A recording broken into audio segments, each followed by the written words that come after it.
मधुकेटव को देवी का वरदान। सूत जी बोले, सज्जनों, पुराने समय की बात है। त्रिलोकी जलमग्न हो गई थी। केवल भगवान विष्णु ही बचे थे। वह शेषनाग की शैया पर सोए हुए थे। उनके कान के मैल से मधु और केटव नाम के दो राक्षस पैदा हुए। कुछ समय बाद वह दैत्य जवान हो गए। एक समय की बात है कि वह दोनों राक्षस समुद्र में खेल रहे थे। वह दोनों भाई खेलते खेलते सोचने लगे, बिना आधार के ये अगाध जल किस पर ठहरा है, इसकी उत्पत्ति किसने की है और क्यों की है। वह दोनों ध्यान और जप करने लगे। उन्होंने अन्न और जल त्याग दिया। उन्होंने अपने मन और इंद्रियों पर विजय प्राप्त कर ली। 1000 वर्ष तक उन्होंने बड़ी कठिन तपस्या की। उनकी तपस्या से आराध्य शक्ति उनसे प्रसन्न हो गई। उनकी स्थिति देखकर शक्ति का मन कृपा से ओतप्रोत हो गया। आकाशवाणी हुई है, दोनों दैत्यों, मैं तुम्हारी तपस्या से प्रसन्न हूँ। स्वेच्छापूर्वक वर मांगो, मैं उसे पूर्ण कर दूंगी। सूत जी बोले। आकाशवाणी सुनने के पश्चात मधु और केटव बोले, हे देवी, तुम्हें हमें स्वेच्छा से मरने का वरदान देने की कृपा करो। आकाशवाणी हुई, हे दैत्यों, तुम्हारी इच्छा पर ही मृत्यु तुम्हें मार सकेगी। सूत जी ने बताया, देवी के द्वारा वर देने पर मधु और केटव अत्यंत अभिमानी बन गए।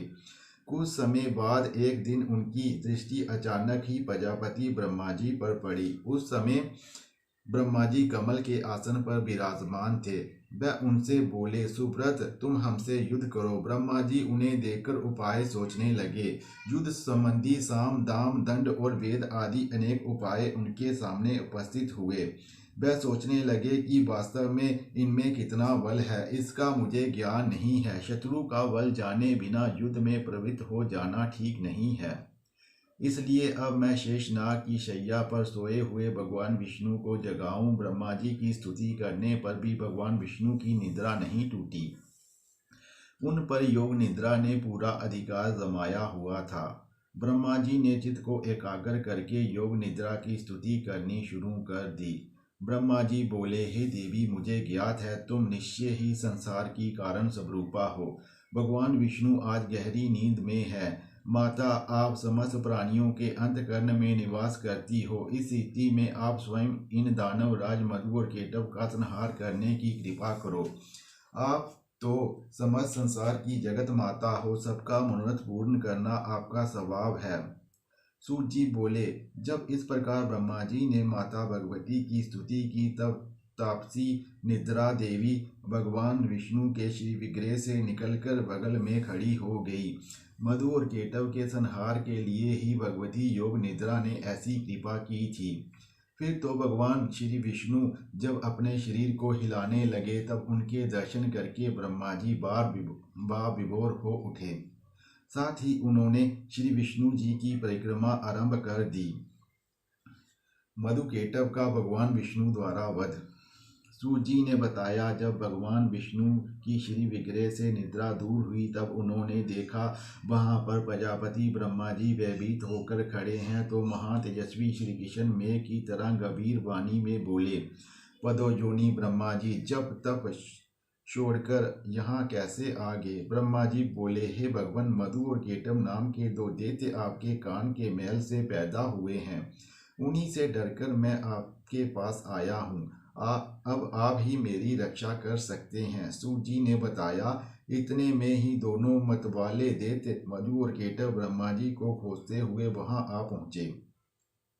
वह ब्रह्मा जी से बोले, हमसे डरकर इनकी शरण में चला आया, इससे तू बच नहीं सकता। हमसे युद्ध कर। मधु और केटव की बात सुनकर भगवान विष्णु उनसे बोले, हे दानव श्रेष्ठ, तुम इच्छा पूर्वक मुझसे युद्ध कर लो, मैं तुम्हारा अभिमान दूर कर दूंगा। मधु क्रोधित होकर तुरंत ही भगवान विष्णु से लड़ने के लिए आगे आ गया। दो मत वाले पहलवानों की भांति भगवान श्री विष्णु और मधु दैत्यमल युद्ध करने लगे। मधु के थक जाने पर केटव लड़ने लगता। फिर क्रोधांत दैत्य श्री विष्णु के साथ बाहु युद्ध करने लगे। इस प्रकार 5000 वर्ष तक लड़ाई होती रही। तब भगवान श्री विष्णु मधु और केटव की मृत्यु के विषय में विचार करने लगे। उन्हें ज्ञात हुआ कि इन्हें भगवती ने वरदान दिया हुआ है कि वह जब चाहेंगे तभी मृत्यु उनके पास आएगी। भगवान श्री विष्णु इस प्रकार सोच ही रहे थे कि इतने में मन को मुग्ध करने वाली भगवती योग निद्रा के उन्हें दर्शन हुए। उस समय वह आकाश में विराजमान थी।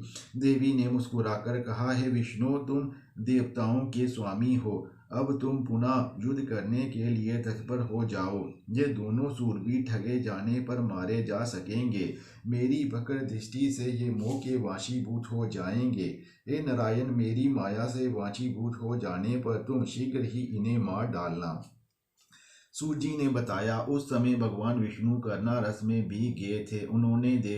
उन्हें देखकर भगवती ने अट्ठास किया। उनकी आंखें लाल हो गई थी। साथ ही उन्होंने कामदेव के बाणों की तुलना करने वाले अपने कटाक्ष भरे नेत्रों से उन दैत्यों को आहत कर दिया। भगवती की तिरछी चितवन को देखकर दुरात्मा मधु और केटव तुरंत मोहित हो गए। ये कैसा मनोहर अद्भुत दृश्य सामने उपस्थित हो गया। ऐसा मानते हुए अपनी विस्तृत छटा दिखाने वाली देवी की ओर देखकर वह सकपका गए। भगवान विष्णु अपना काम पूरा करने के लिए पहले से ही सतर्क थे। वह देवी भगवती के अभिप्राय को देखकर समझ गए कि दोनों दैत्य मोहित हो चुके हैं। भगवान विष्णु ने कहा, वीरों, तुम्हें जो चाहिए इच्छित वर मांग लो। मैं तुम्हारे युद्ध कौशल से अति प्रसन्न होकर वर देने को तैयार हूँ। सूत जी बोले, उस समय मधु और केटव कामातुर हो रहे थे। उन्हें अपने बल का भी बहुत अभिमान था। वह भगवान श्री विष्णु से बोले, हम तुमसे कुछ मांगने नहीं आए हैं और तुम हमें दे भी क्या सकते हो। हम कोई याचक नहीं है, हम तो स्वयं उदार दाता हैं। तुम्हें जो चाहिए उसके लिए हमसे प्रार्थना कर सकते हो। मधु और केटव की बात सुनकर भगवान श्री विष्णु बोले, यदि तुम दोनों मुझ पर प्रसन्न हो और वर देना चाहते हो तो दोनों मेरे द्वारा अपनी मृत्यु स्वीकार कर लो। श्री विष्णु की बात सुनकर मधु और केटव महान आश्चर्य में पड़ गए। वह अपने को ठगे गए मानकर खड़े रह गए। भगवान श्री विष्णु ने उनके मस्तक को अपने सुदर्शन चक्र से काट डाला। मधु और केटव के प्राण पखेरु उड़ गए। उस समय समुद्र उन दोनों दैत्यों के रक्त और मज्जा से व्याप्त सरोवर हो गया। हे मुनियों, तभी से पृथ्वी का एक नाम मेदिनी पड़ गया। ब्यास जी की तपस्या और भगवान शंकर